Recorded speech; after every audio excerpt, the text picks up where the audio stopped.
More often than not, fentanyl is mixed with counterfeit versions of name brand drugs like Xanax, OxyContin, and Adderall. Take a look at your screens right now.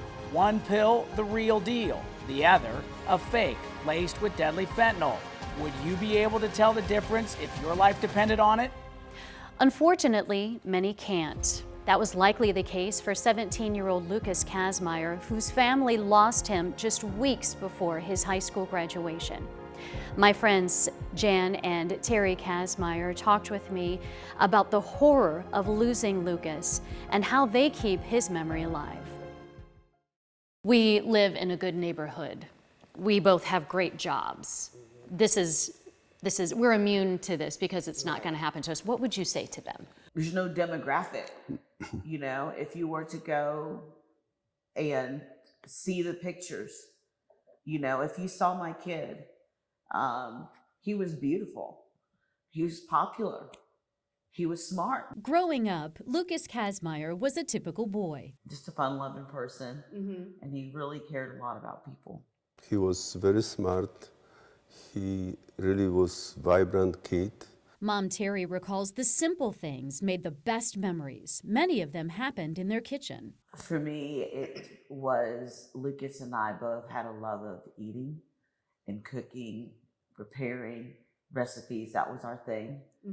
And we also enjoyed doing it for others. So we spent a lot of time in the kitchen together. In 2022, 17-year-old Lucas Kazmaier was headed toward a milestone. Parents Terry and Jan were anticipating his high school graduation in a few weeks. Then, on Mother's Day weekend, everything changed. I gave him a big kiss goodnight and went to bed, and Jan stayed up and watched TV with him for another couple hours and went to bed. And neither of us knew that that time we said goodnight was the last time we would see Lucas alive. Hey, Lucas, I love you. I think I'm going to go to bed. Yeah. And he said, Dad, yeah, that's okay. I stay here for a while and go to bed. When she came here, Lucas was laying on his face like that, like that. Okay. It was very unusual. So she woke me up and said, look, that's something wrong with Lucas. Right. So I came here, I noticed that he's cold and doesn't breathe. I moved him on his back and started CPR. I'm doctor, I was mostly father at that point, so I forget about, all medicine. I was hoping that some miracle happens here. No miracle. Lucas was dead. Jan and Terry believe Lucas took a pill from someone that was laced with fentanyl. Terry says Lucas was not an addict. She says it was one wrong pill, and it opened her eyes to a problem of which she wasn't aware until it was too late. This was, from what I understand, just accidental. So I don't like the word overdose because it's not correct. It was a fentanyl poisoning. So, it's an epidemic that is happening across our country.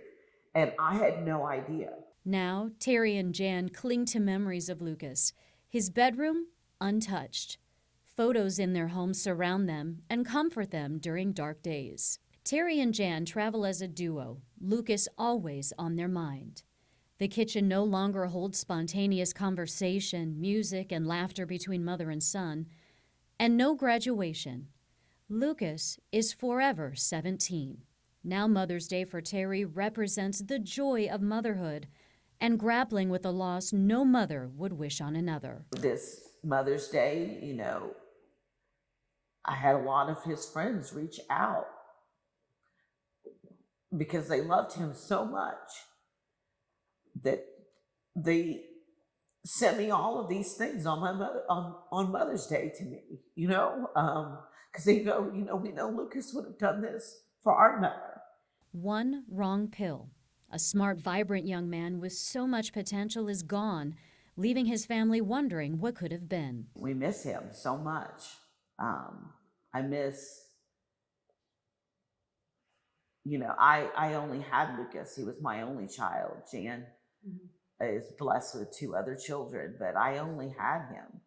So for me, everything about Lucas, all of the dreams that you have, that your life, what it will be like, it's all gone. The Kazmaiers continue to live with the death of their son while keeping his memory alive and warning others it could happen to them and they won't see it coming. So as uncomfortable as this makes me, I do it so people can realize this could happen to you. And I'm going to be as vulnerable as I possibly can and speak my truth about Lucas. And Casey, as a parent, I cannot imagine the devastation that the Kazmaiers are feeling and will always feel. Right now, they're trying to work with the phone company to try to open Lucas's phone to get some sort of answer. And that parents' love, that fight will certainly continue as they try to find answers for their son. Ahead in our News Channel 11 special presentation, during an overdose, there are only a few minutes to save a life. We have to emergently manage these patients because it's a life or death moment for them. The challenges emergency healthcare providers face when fighting fentanyl.